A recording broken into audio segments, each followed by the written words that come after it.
यहाँहरू सबैलाई हार्दिक नमस्कार। सधैँ चाहिँ आज पनि महाभारतमा के छ नामक श्रृङ्खलामा यहाँहरूलाई हार्दिक स्वागत गर्दछु।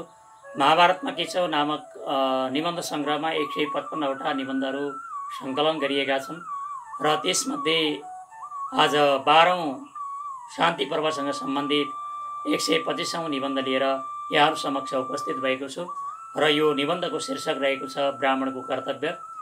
हामी जन्मजात ब्राह्मणको अहङ्कार गर्छौँ। वास्तविक रूपमा ब्राह्मणका कर्तव्यहरू के हुन्छन् र हाम्रो थर ब्राह्मण हुँदैमा हामी ब्राह्मण हुँदैनौँ।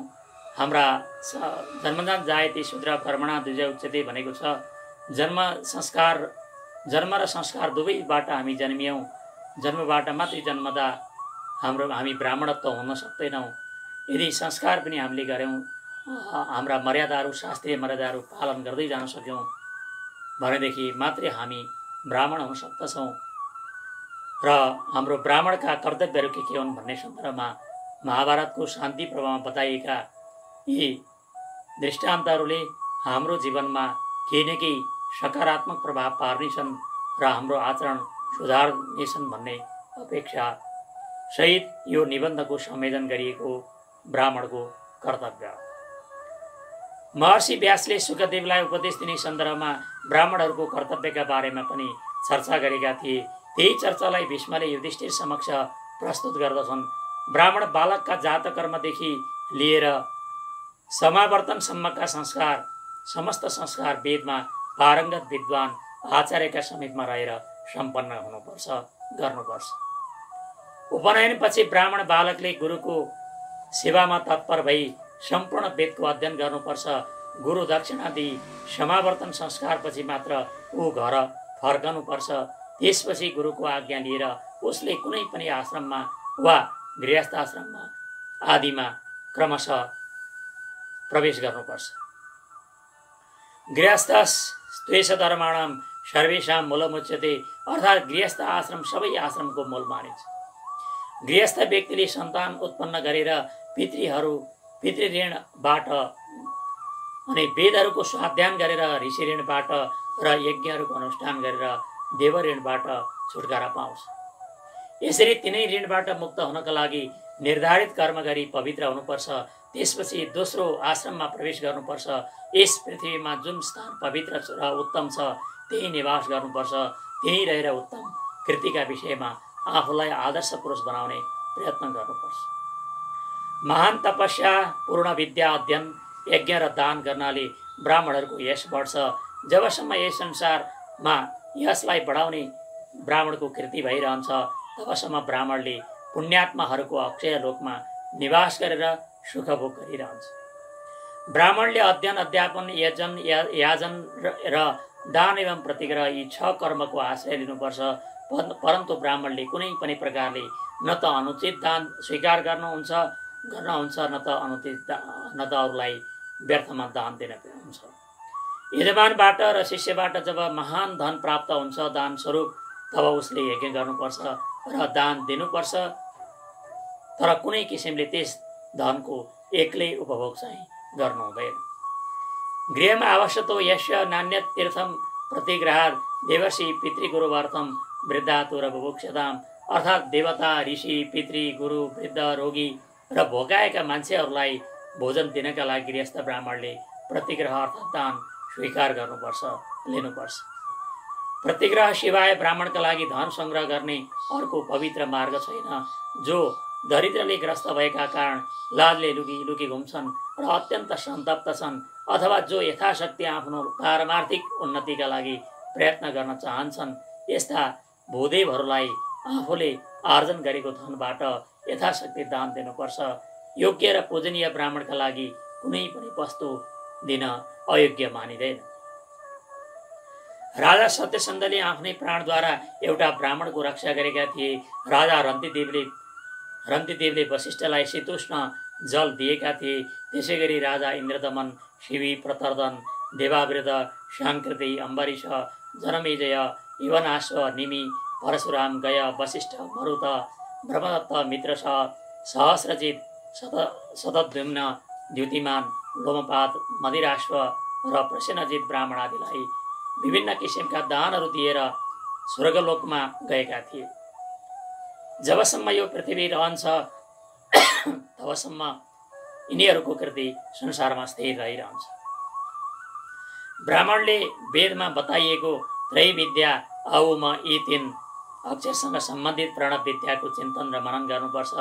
वेदका 6वटै अङ्गसहित ऋग्वेद, सामवेद, यजुर्वेद र अथर्ववेदका मन्त्रहरूको स्वर व्यञ्जन सहित अध्ययन गर्नुपर्छ, किनकि यजन, याजन आदि ब्राह्मणका 6 कर्ममा विराजमान भगवान नै यी वेदहरूमा प्रतिष्ठित छन्।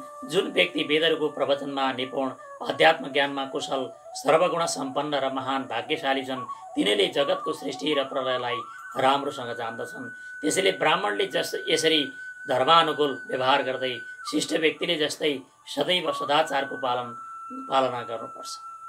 ब्राह्मणले कुनै पनि प्राणीलाई कष्ट नदिकन र उनीहरूको जीविकाको हनन नगरिकन आफ्नो जीविका चलाउने इच्छा राख्नुपर्छ।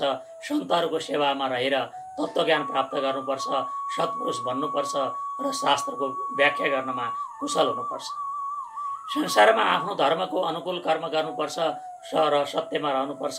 अकर्तव्य कर्म गर्न र कर्तव्य कर्मको निन्दा गर्ने प्रमादबाट ब्राह्मण बच्नुपर्छ। जुन ब्राह्मण हर्ष, घमण्ड र क्रोधले रहित छ उसलाई कहिल्यै दुःख हुँदैन। दान, वेदाध्ययन, यज्ञ, तपस्या, लज्जा, सरलता र इन्द्रिय संयमका माध्यमले ब्राह्मणले आफ्नो तेजको वृद्धि र पापको नाश गर्दछ। सांसारिक जीवन एउटा ठुलो नदी जस्तै हो। 5 ज्ञानेन्द्रियहरू यस नदीका जल हुन्। लोभ किनारा हो भने क्रोध यसभित्र रहेको हिलो हो। यसबाट पार पाउन अत्यन्त कठिन छ भने यसको प्रवाहलाई नियन्त्रण गर्न पनि अत्यन्त असम्भव छ। तापनि बुद्धिमान व्यक्तिले यसलाई पार गर्न सक्छ। कालरूपी महान नदी बगिरहेको छ। बुद्धिमान र धीर व्यक्ति प्रज्ञारूपी नाउद्वारा यस काल नदीलाई पार गर्न सक्छन्, तर जससँग प्रज्ञारूपी नाउ छैन उनीहरू यस काल नदीलाई पार गर्न सक्दैनन्। कामनाहरूमा आसक्त, चञ्चल चित्त, मन्दबुद्धि र अज्ञानी व्यक्ति सन्देहमा परिरहने भएका कारण उसले काल नदीलाई पार गर्न सक्दैन। बुद्धिमान व्यक्तिले काल नदी वा भवसागरबाट पार पाउनका लागि अवश्य प्रयत्न गर्नुपर्छ। त्यसलाई पार पाउनु भनेको वास्तवमा ब्राह्मण बन्नु अर्थात् ब्रह्मज्ञान प्राप्त गर्नु हो।